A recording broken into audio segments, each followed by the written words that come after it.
the Motorhome Matt podcast. Welcome along, I'm Keith Gooden. And I'm Motorhome Matt. I ask the questions and Matt, he's the expert that answers them. It's all brought to you with thatleisureshop.com. Let's pile straight into the news this week. Episode 99 of the podcast, by the way. We're nearly there.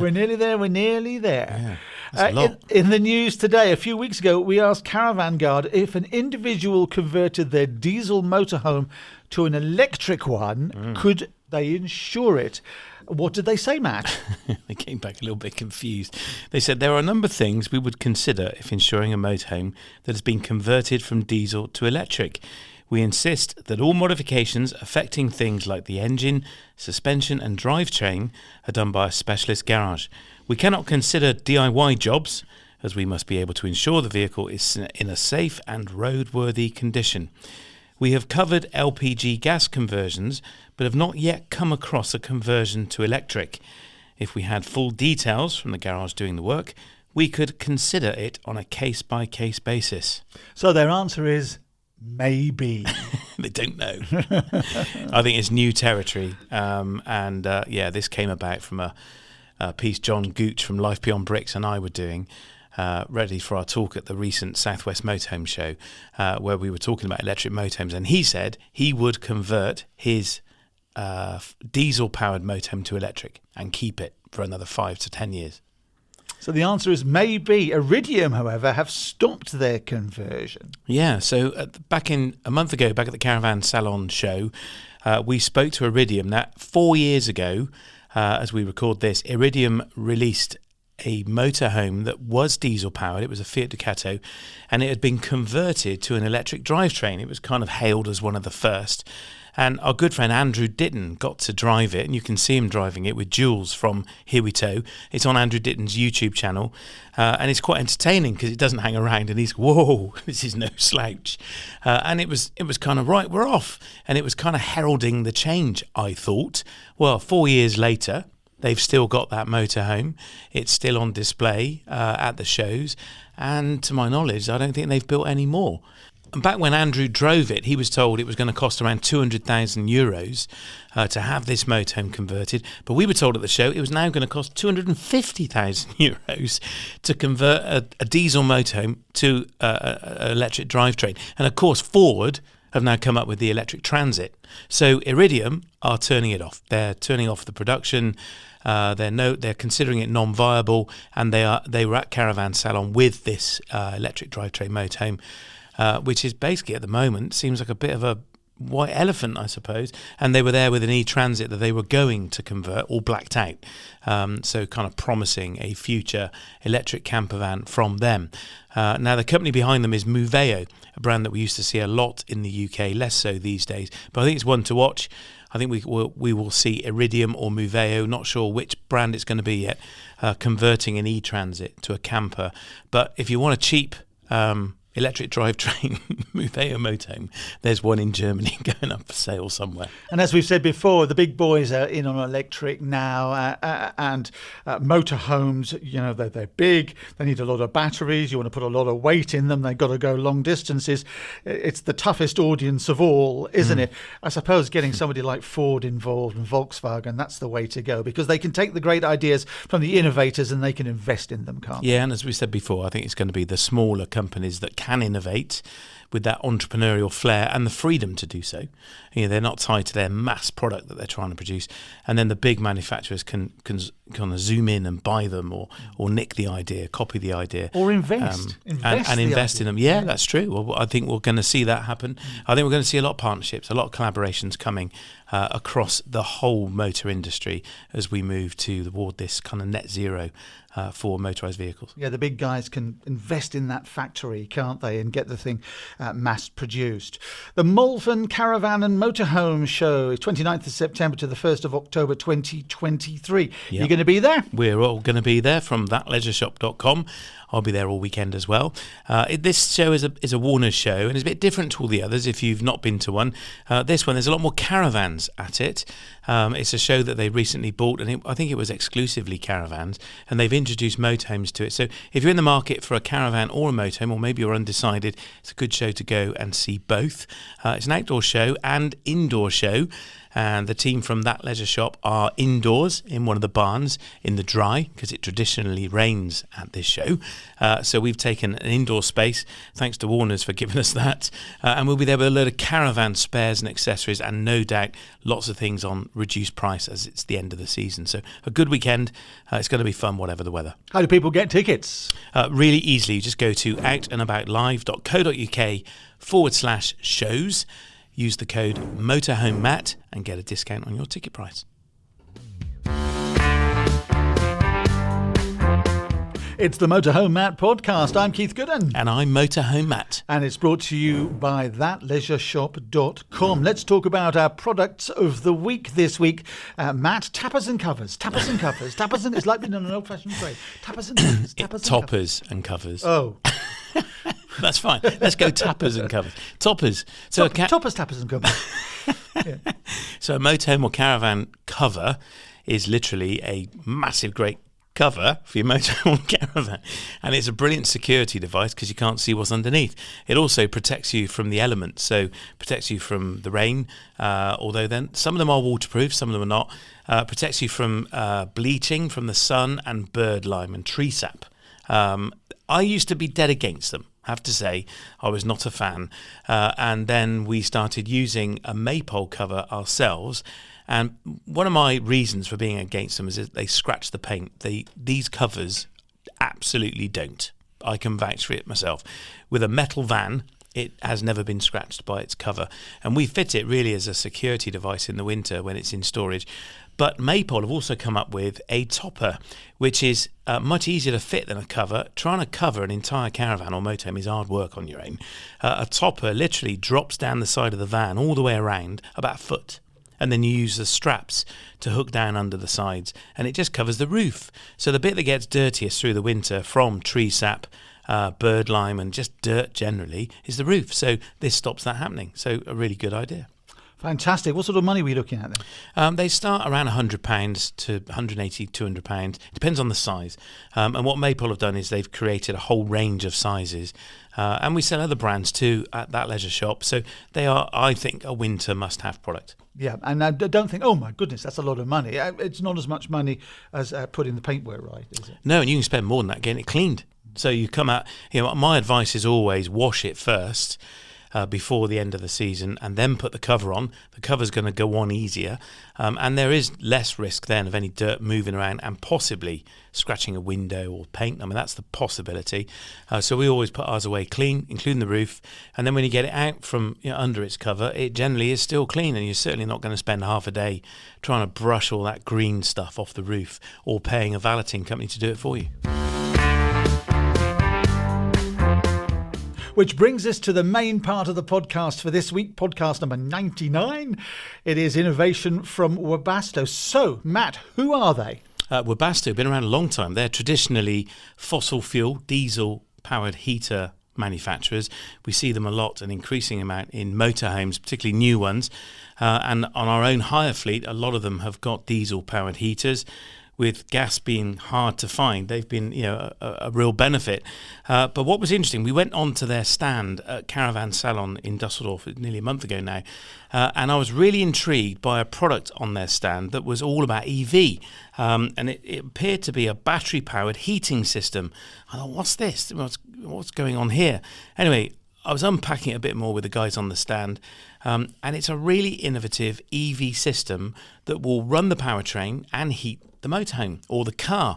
And I thought, gosh, this is innovation from a company that really, is at risk of disappearing. Its product range is going to disappear because it's all diesel. And then I discovered another innovation in partnership with an EV product. And so I spoke to Sebastian Sonnek, who's head of systems at Webasto, and I asked him to explain a little more. But of course, electric heating from an EV battery is years away, particularly in the motorhome world, as we know. Webasto, of course, known for fossil fuel heating, and have come up with a very innovative solution for EV cars. Now, if you run heating in your car on your EV battery, you're going to reduce the range by probably 80 miles on a charge. Webasto offer a diesel solution which includes the filler cap, the filler neck, the tank for the diesel, and a diesel-powered heater that can be retrofitted to your EV car or your EV van. This is a product that is available to buy now.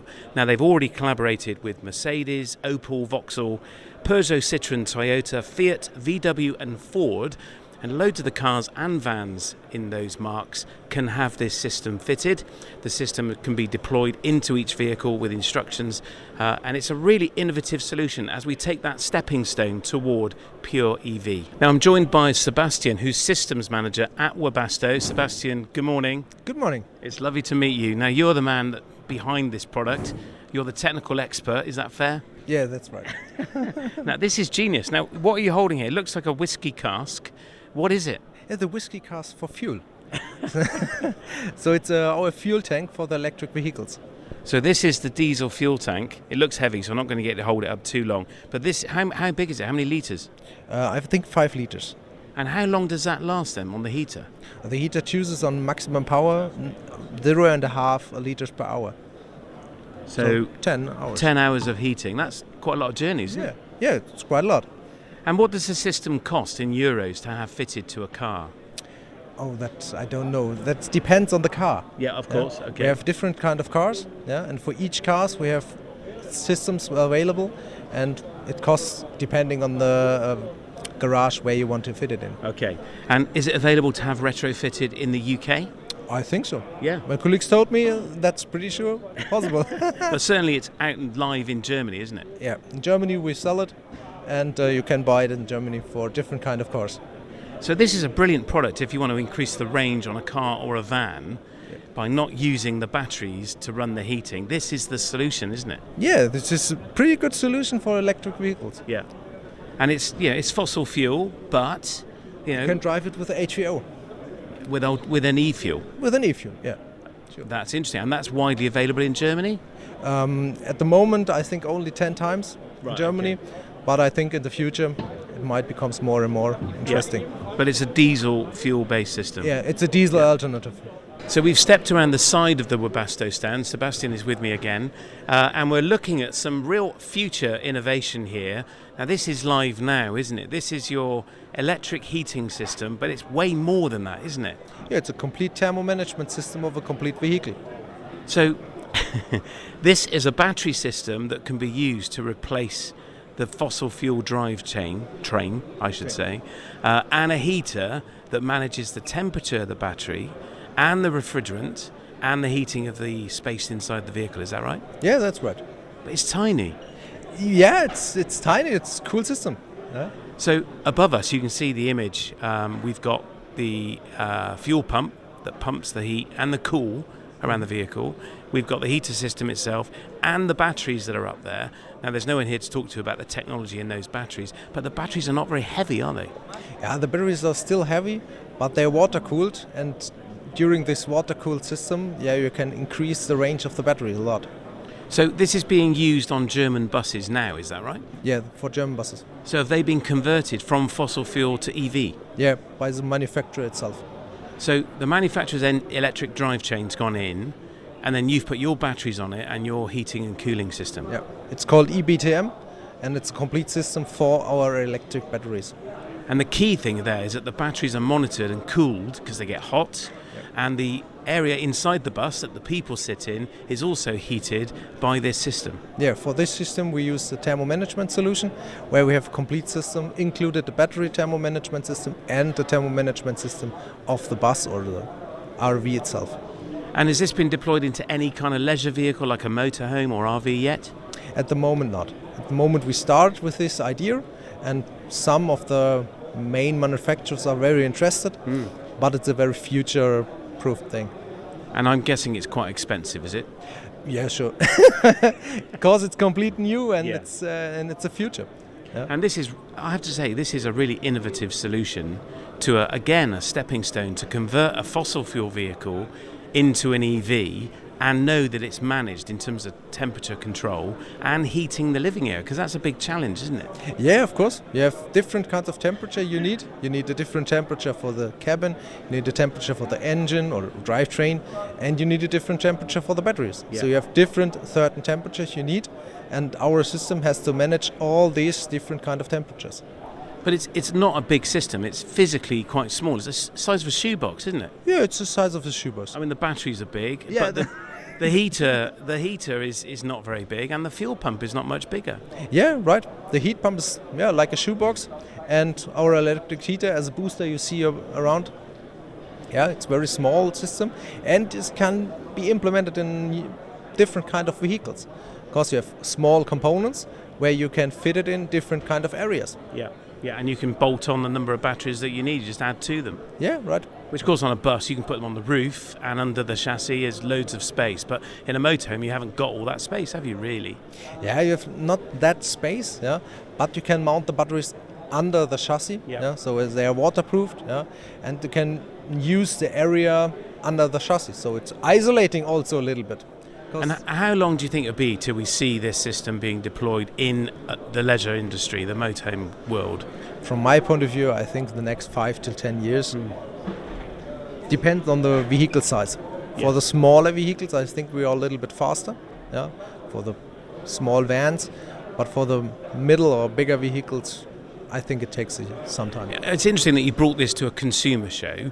Do you think that change will be driven by the consumer, the public, or the manufacturers, the OEMs? Yeah, the idea is to show that we are willing to go in the future. Yeah, and this we want to show here on that show. Yeah, fantastic. I think it's great. Well done. Yeah, thanks. So that's Sebastian Sonnek, the head of systems at Webasto. And in that conversation, Matt, you're talking about a company who's going from diesel products into the EV world, this forest of electrical power. But, they're really looking forward, aren't they? They're really pioneering. It was one of the most innovative things we saw at the show. And I was really taken aback that it came from Webasto. And it's exciting to see a brand like Webasto innovating and looking into the future. And what intrigued me most of all is this product, the EV system that they've created, was kind of bolted on the side of the stand. You could almost miss it. And I said, why are you sort of hiding it? He said, well, it's just a conversation starter. So they see it as still very early days for the adoption of this product. And they're working with it on buses, and no doubt they'll be working with it on other types of transport before it gets into the motorhome niche. But it was great to see, and I take my hat off to them. And they're a business that are obviously taking big strides into the future. And it's a truism, isn't it, in the business world, that when markets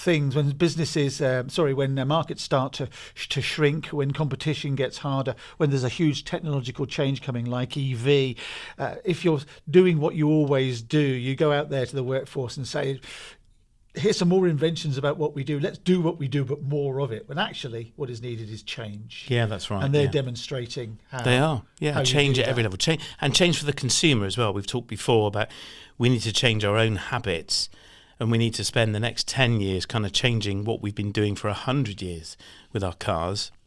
But it was really encouraging to see a manufacturer, as I say, adopting that change and embracing it and coming up with a product that, frankly, to me, I'm a bit of a layman with this, but it looked very tangible and was very exciting. It's the Motorhome Matt podcast with me, Keith Gooden. And me, Motorhome Matt. It's brought to you with thatleisureshop.com. Let's get into our Q&A, the question and answer part of the podcast. We do it every week, and you send us the questions, and Matt, the expert, will give you the answers. Lewis Lee is in Shield. I'll be in for my tea in a minute. This is my 2 minutes of fame. If you just leave me to it, please. What's going on, boys? Avid listener of the podcast. Absolutely love it. My name's Lewis. I'm from Leicester, also known as the Lawn Care Daddy on Instagram. So you may have seen me. I'm quite famous, or not. Anyway, my question to you is, I'm new to caravanning, and on a site with the Wastemasters, I keep seeing people with bungee cords attached to them. And I cannot, for the life of me, fathom why they do this. So I'd love to know. And I don't know whether you have Wastemasters with motorhomes or not. But yeah, I'm interested. So, man, that's Lewis Lee Shield. He's quite famous on Instagram, and he's going to have his tea. So what's your answer to his question about the bungee cord? So really easy and a great question. I love it. The bungee cord is for your toilet cassette. So you can take that out and strap it onto your Wastemaster, which of course has wheels. And then you can drag all of your waste, grey and black, off to the sewer and get rid of it. Simple. There you go, Lewis Lee Shield. Thanks for that. In fact, Lewis left us an amazing review on Apple Podcasts that he wanted to share. We did, yeah. I need to put my glasses on for this. Yes, Keith, you are correct. That has got to be my favourite podcast on Spotify. So much so that you can't make episodes quick enough for me to binge on. So I'm having to listen to episodes multiple times. I'm loving learning absolute tons and enjoying the laughs along the way. Thanks, guys, and keep up the great work. And if you want to shout out, then you can leave us a review on Apple Podcasts. It's MHMP, Motorhome Map Podcast, mhmp.info/review. Now, Tony Bullen is in Liverpool. Hi, he says, I've ordered a new Chausson. Is that right? Chausson, yeah. Hi, I've ordered a new Chausson 640 Titanium Ultimate.